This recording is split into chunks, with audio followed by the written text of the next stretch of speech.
test or the methemoglobin reduction test is an important test in the diagnostic workup of G6PD deficiency.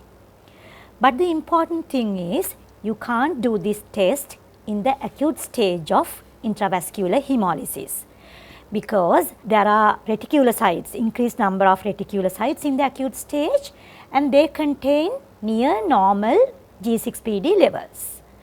So, in the acute stage, the only test you can do is the Heinz body preparation.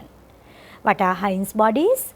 They are oxidized denatured hemoglobin which have precipitated within the red cell. They can be demonstrated with the supravital stain such as methyl violet, and it gives a purple color granules close to the red cell membrane. When the patient recovers from the acute stage, say it's about after about 6 weeks, when the reticulocyte count is normal, we perform this Brewer's test or the methemoglobin reduction test as a screening test in G6PD deficiency. Let me explain the principle of the test.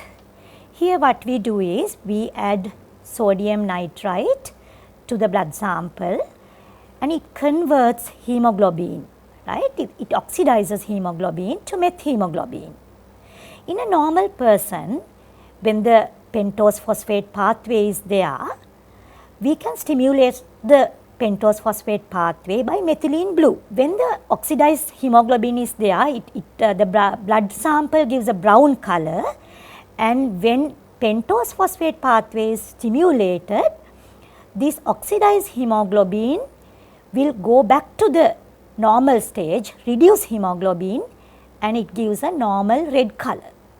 In a G6PD deficiency patient, this won't happen and this brown color will persist. If you can recall the pentose phosphate pathway, I think you can remember it's the reduced glutathione which protects the cell from oxidant stress. It keeps the hemoglobin in the reduced state. To make the reduced glutathione in the cell, you need a continuous supply of NADPH.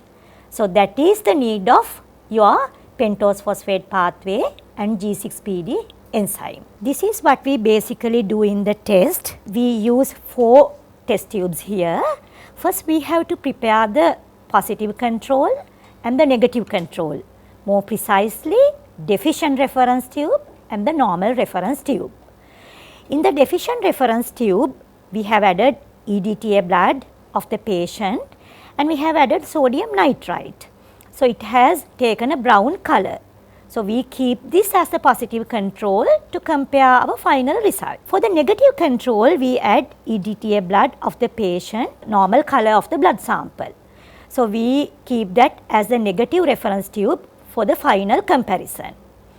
Then we use a normal person's EDTA blood sample and a patient that we are going to test. In the patient's blood sample, other than the blood, we have added sodium nitrite and methylene blue.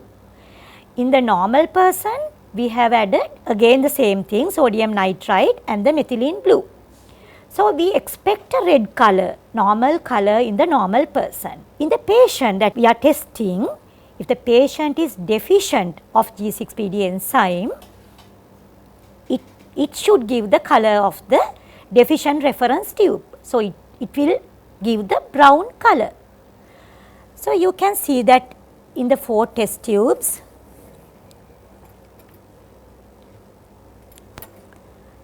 so this is the brown color that we are talking about. This is the positive control, you can see the brown color, and this is the test. So, this is a patient is diagnosed with G6PD deficiency. You can see the negative control color is the normal blood color and this is the normal person. So, remember I mentioned that now this is done as a screening test. If the patient is diagnosed as screening test or the Brewer's test positive, we have to go for the G6PD assay to confirm the diagnosis.